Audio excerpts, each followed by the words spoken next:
Assalamualaikum warahmatullahi wabarakatuh. Waalaikumsalam warahmatullahi wabarakatuh. Selamat pagi Bu Edi Masudi selaku dosen pengampu karya tulis ilmiah. Lalu juga selamat pagi teman-teman. Sebelumnya saya perkenalkan, saya Ganis Maharani dengan NIM 2306272. Saya akan mempresentasikan terkait buku fiksi. Jadi fiksi itu berasal dari bahasa Latin yang itu fiction, yang mengandung makna sesuatu yang ditemukan atau sesuatu yang diciptakan. Dalam bahasa Indonesia secara etimologis kata fiksi bisa disederhanakan menjadi sesuatu yang dibuat, sesuatu yang dihasilkan, atau sesuatu yang dibayangkan. Lalu buku fiksi merupakan karya tulisan yang bersifat imajinatif. Jenis buku ini didasarkan pada imajinasi pengarang dan bukan pada kejadian atau peristiwa nyata. Dalam menulis sebuah buku fiksi, penulis harus memenuhi aturan penulisan kreatif, elemen pendukung cerita, daya tarik karakter tokoh, dengan mencapai puncak dan menyelesaikan masalah. Penulis pun harus tetap optimal dalam membayangkan alur cerita. Jadi buku fiksi ini buku yang dimana tulisannya itu berasal dari imajinasi para pengarang atau para penulis. Next. Ini ada unsur-unsur buku fiksi. Yang pertama ada tema.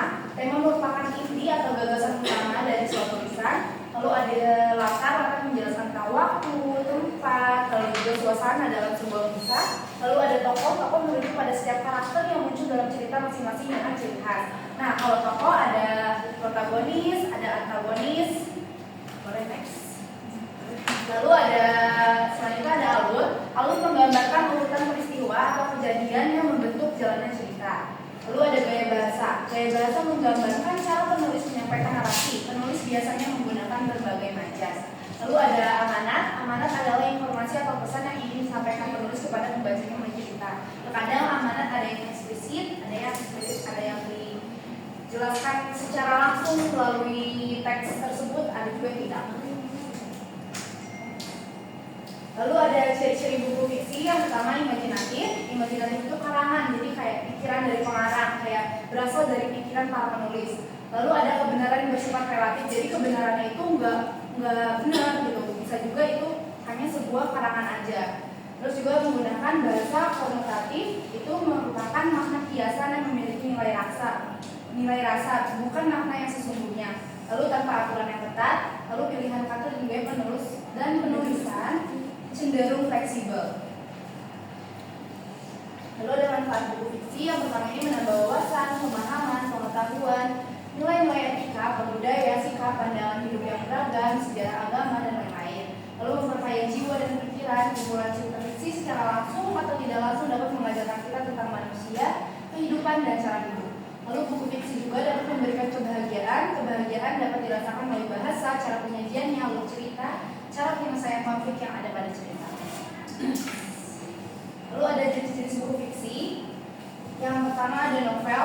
Nah, novel merupakan suatu kesatuan di mana bagian-bagian dari unsurnya memiliki hubungan yang erat dan saling tergantung satu sama lain. Jenis buku fiksi ini memiliki cerita yang luas dan rumit dengan perkembangan alur, karakter, dan latar. Novel menjadi salah satu jenis karya sastra yang menghadirkan karakter-karakter dan menguraikan serangkaian peristiwa yang teratur.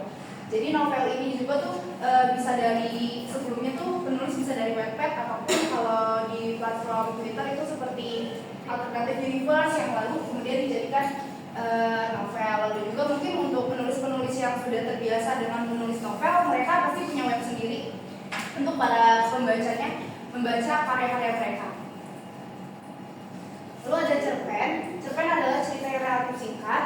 Biasanya terfokus pada satu kejadian atau konflik. Cerita pendek memiliki struktur yang terdiri dari orientasi, rangkaian peristiwa, komplikasi, dan solusi. Nah, jadi kalau orientasi itu biasanya di awal paragraf, di awal kalimat, itu tuh biasanya pengenalan masuk cerita. Dan cerita cerpen ini cuma satu konflik aja, jadi bahas satu konflik juga seperti novel. Kalau novel konfliknya complicated, terus ada rangkaian peristiwa itu berisi konfliknya, lalu komplikasi yaitu menuju solusi. Nah, kalau si solusi ini itu si solusi dari konflik.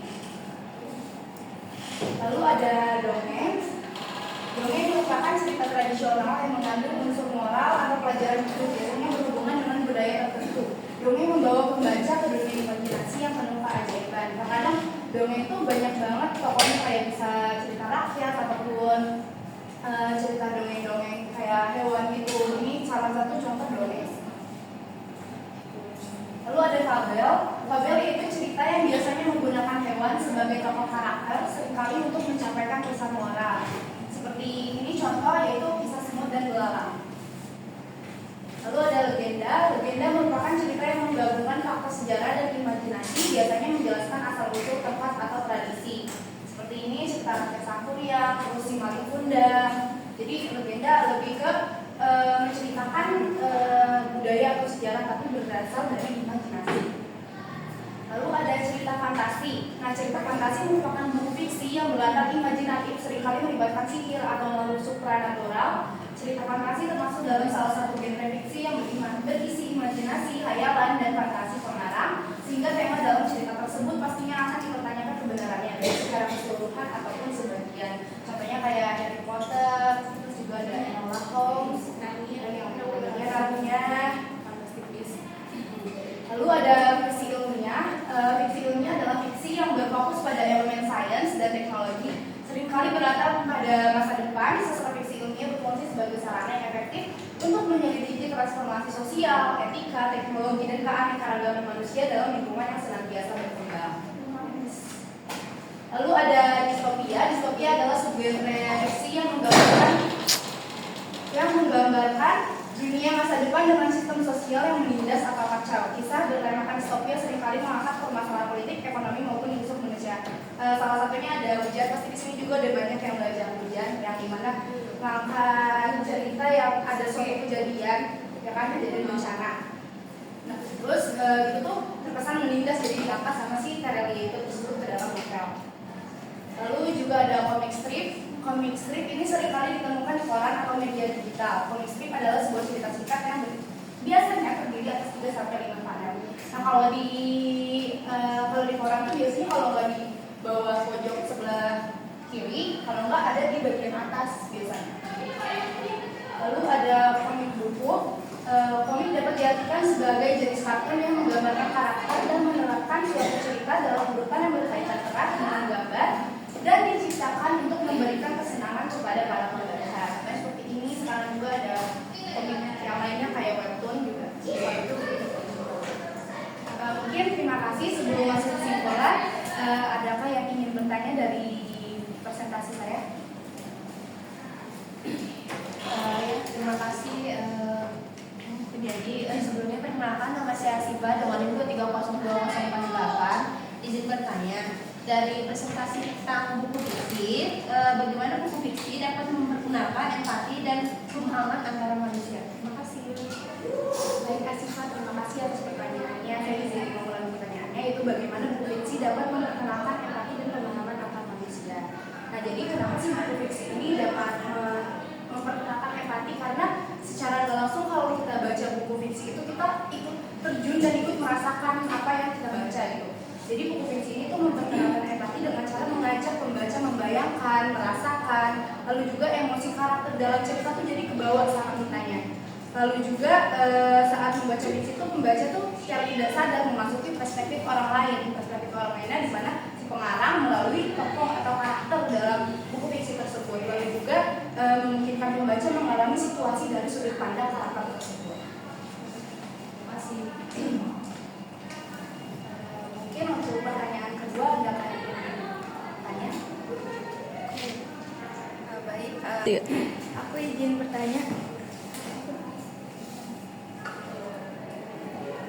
Sebelumnya perkenalkan, nama aku Eka Amelia dengan NIM 2300381. Pertanyaannya itu, apakah perkembangan teknologi digital saat ini tuh kayak misalkan cerita dari webtoon, komik digital kayak gitu tuh bisa mengubah esensi dan ciri khas fiksi tradisional enggak? Jawabannya, oke Kak, terima kasih atas pertanyaannya. Jawabannya itu mengubah, tapi itu enggak sepenuhnya menghilangkan esensi si komik tradisional, karena cuma teknologi ini membawa perubahan yang lebih praktis, interaktif, dan sesuai gaya hidup remaja, ya kan?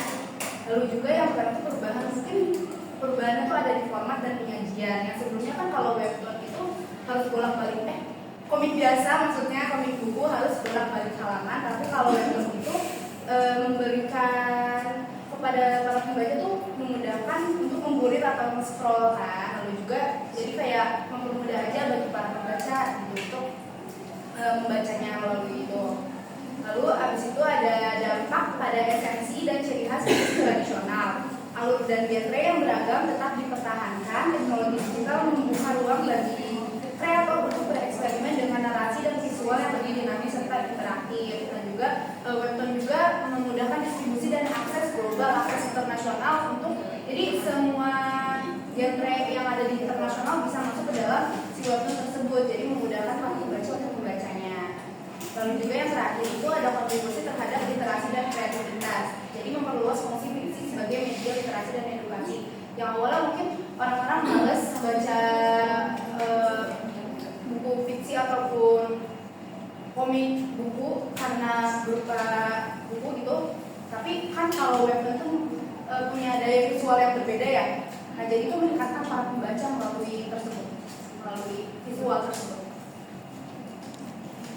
Mungkin cukup sekian dari aku izin membacakan kesimpulan. Jadi buku fiksi merupakan salah satu jenis karya tulis ilmiah yang bersifat imajinatif dan tidak memiliki aturan yang ketat dalam menulis. Buku fiksi ditujukan untuk memberikan hiburan, menyalakan inspirasi, dan merangsang imajinasi pembaca. Buku fiksi memiliki struktur alur cerita atau plot dan karakter-karakter dalam narasi yang dapat terlihat atau dihayalkan.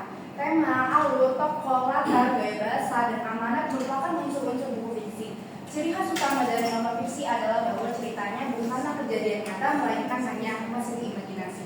Sekian dari saya. Wassalamualaikum warahmatullahi wabarakatuh. Waalaikumsalam warahmatullahi wabarakatuh.